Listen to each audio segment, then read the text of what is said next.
Bueno, queridos hermanos, estamos en el taller de sanación de San Juan Diego y en este momento vamos a hablar de la virtud de la fortaleza. En la virtud de la fortaleza vamos a encontrar la capacidad que tenemos nosotros para desarrollar lo mejor de nosotros mismos y perseverar en el bien. ¿Qué es la fortaleza? Es una virtud humana que Dios quiere que desarrollemos. Y si desarrollamos la fortaleza, que no es ser temerario y no tener miedo. El fuerte sabe que a veces hay que temer, porque puedo ser lastimado. El fuerte es aquel que usa la energía adecuada y la fuerza, ya sea física o de ánimo, para lograr el bien personal, el bien familiar, el bien de otros, el bien mental, el bien emocional, el bien social, político y familiar. La fortaleza tiene distintas dimensiones para cada bien.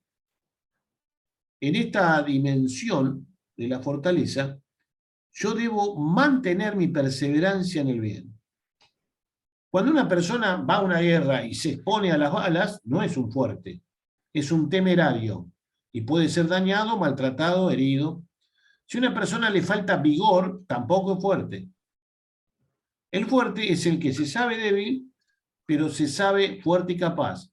Y con la ayuda de Dios, si viene el don sobrenatural de la fortaleza, que es un don del Espíritu, porque está la virtud de la fortaleza y el don de la fortaleza. El don es cuando Dios me lo regala, el bautismo y la confirmación, para vivir con fuerza de Dios.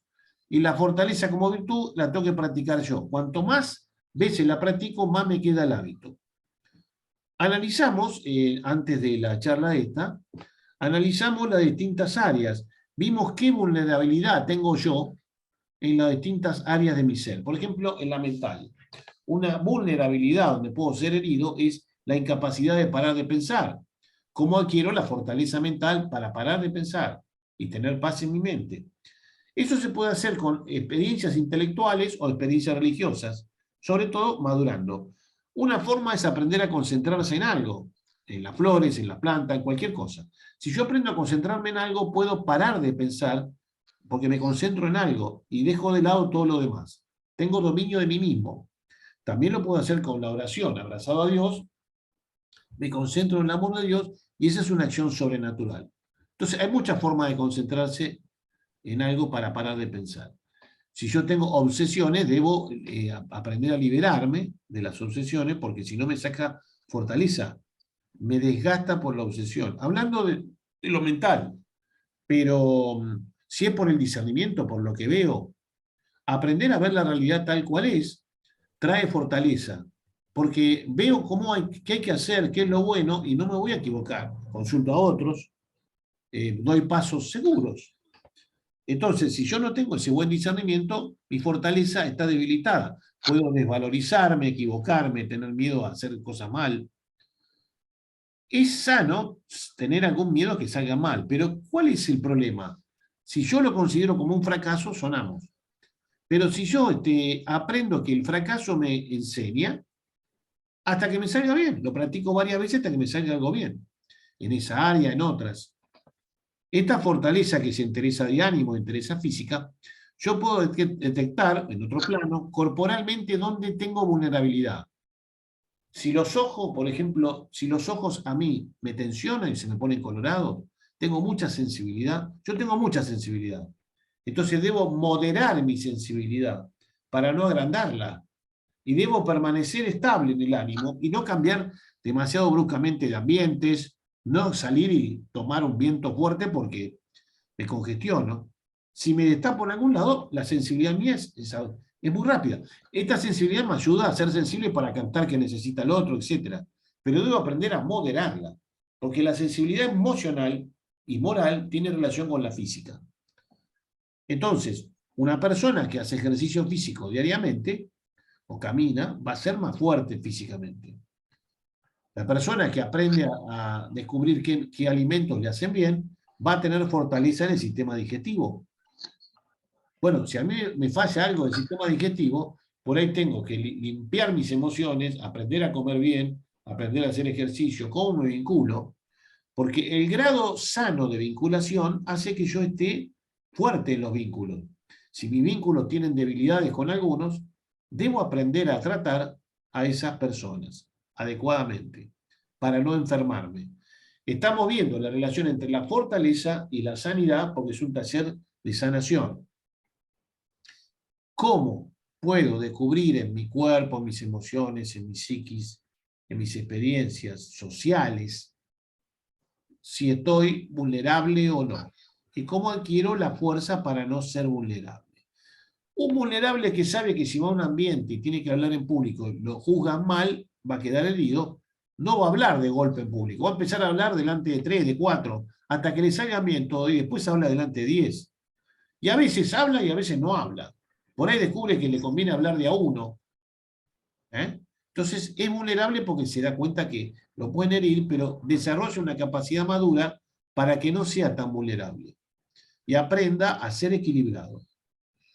En la parte de emociones puedo descubrir qué emoción tengo más desordenada y pedirle a Dios sanidad. Hoy el texto es del Evangelio de hoy, que Jesús va a una sinagoga y encuentra a una mujer encorvada, la bendice con sus manos y la libera de la acción del mal, del espíritu malo que la tenía encorvada. Y el sacerdote, el de la sinagoga, en lugar de alegrarse de que esa mujer que hacía 18 años estaba enferma, se sana, lo juzga porque era un día sábado, donde no podían hacer cosas extras los judíos. Ese es un fariseísmo, una especie de legalismo donde no interesa al otro. Esa es la vulnerabilidad de esa persona que dirigía la sinagoga. Si vos tenés a alguien que dirige una sinagoga y no se preocupa de que el enfermo se cure, ¿para qué va a la sinagoga? Bueno, explicado un poquito esto, voy a tomar un texto del libro de los Reyes que habla del profeta Elías. Elías había enfrentado al rey que estaba casado con una mujer, Jezabel, que adoraba a otros dioses y había desviado al rey, que era Ahab, desviado del camino que Dios quería. Entonces lo que estaba pasando es que todo el pueblo de Israel se estaba desviando. Jezabel era terrible, por eso se la presenta como un modelo de la peor mujer, de la mujer inspirada por el demonio. Mandó matar a los profetas que había y quedaba solo Elías. En realidad había quedado un grupito escondido en una cueva, pero casi todos habían muerto. En un momento dado, Elías, que era muy fuerte, tenía una fortaleza extrema y mucha fe de hacer milagros, de mover montañas, había orado para que hubiera una sequía, inspirado por Dios. Y hubo una sequía terrible. La sequía purificó a Israel. Y en un momento dado los invita a ir a un templo, a un monte, en el Monte Carmelo, y poner animales cortados por el medio a ver quién hacía bajar fuego del cielo. Porque Elías sabía que Dios de Israel, el Dios de él, podía hacer bajar fuego del cielo. Los otros profetas, que eran de Baal, de los dioses falsos, creían que podían hacer magia, pero no pudieron. Cuando le tocó orar a Elías, hizo tirar agua encima para mostrar el poder del milagro que iba a pasar. Y bajó fuego del cielo y lo quemó. Entonces él degolló a todos los profetas de Baal, qué fortaleza que tenían, los enfrentó y con eso salvó la fe de un pueblo. Un hombre se enfrentó con Dios, al pueblo, o sea, con la ayuda de Dios se enfrentó al pueblo que se iba desviando y lo ayudó a salvarse. Si ese pueblo se desviaba, no iban a ser el Mesías, no iban a ser Jesús. Pero ¿qué pasó? Se desgastó. El ora, termina la sequía, llueve, pero el rey Ahab quería matarlo, entonces lo empezó a perseguir. Y se cansó, y acá viene el texto. Capítulo 19 del primer libro de los Reyes. Primer libro de los Reyes, capítulo 19. Ahab refirió a Jezabel cuánto había hecho Elías y cómo había pasado a cuchillo a todos los profetas. Envió Jezabel un mensajero a Elías diciendo: que los dioses me hagan esto y me añadan esto otro, si mañana a estas horas no he puesto tu alma igual que el alma de uno de ellos. Él tuvo miedo, se levantó y se fue para salvar su vida. Llegó a Berseba de Judá y dejó allí a su criado. Él caminó por el desierto una jornada de camino y fue a sentarse bajo una retama.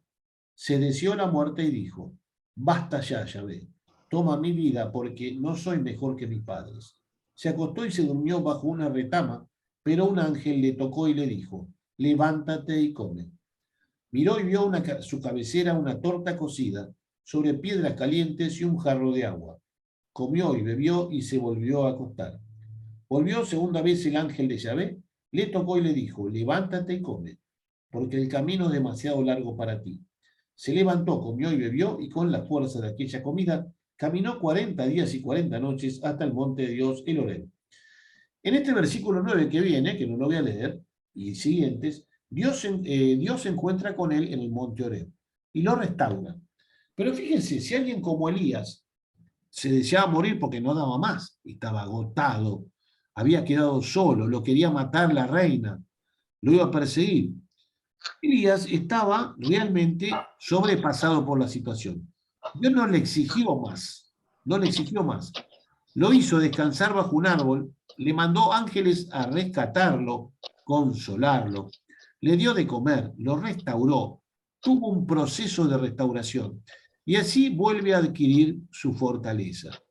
Esto nos muestra que para ser fuerte hay que aprender cómo restaurarse, cómo descansar, cómo no ocuparse de todo, sino de lo que hay que ocuparse, cómo ser maduro, cómo enfrentar el mal y el peligro. Por ahí no solo con otros normalmente, junto a otros para tener más fuerza. Por eso tenemos comunidades, familias, grupos, sociedades. Si un país no se enfrentara entre sí, si no se juntara para pensar qué hay que hacer de bueno, no nos pelearíamos y no habría un 50% de pobres. Está clarísimo. Quiere decir que a nuestro país le falta fortaleza para eso. Le está faltando, es una herida. Por eso le pedimos a Dios que venga a sanar esa herida y derrame este espíritu a través de la intercesión del profeta Elías. Que hoy Elías bendiga a nuestro país, Elías interceda por nuestra familia, Elías, unido a Jesús, nos bendiga nuestra personalidad para buscar este equilibrio que trae la fortaleza. Descubrir cuánto puedo y cuánto no puedo. Cómo buscar un equilibrio para hacer el bien y permanecer en él, no dejando que el mal me destruya. Bueno, esto es algún aspecto de la fortaleza. Analiza en qué área querés profundizar esto. Esta fortaleza, cuando se practica bien, evita la enfermedad, la muerte, porque me equilibra y me hace mantenerme en lo que es bueno. Que Dios nos ayude a practicar como virtud, o sea, hacer muchas veces el acto de fortaleza equilibrada, para poder aprender a sanarme y no destruirme por los males que tengo que enfrentar. Bueno, en este taller de sanación de San Juan Diego, mi nombre es Julio Nardini, les deseo a todos paz y bien y santa alegría. Detenemos la grabación, pero en este momento vamos a pedir que bendiga al que escucha y le conceda la fortaleza en lo que más necesite. Amén.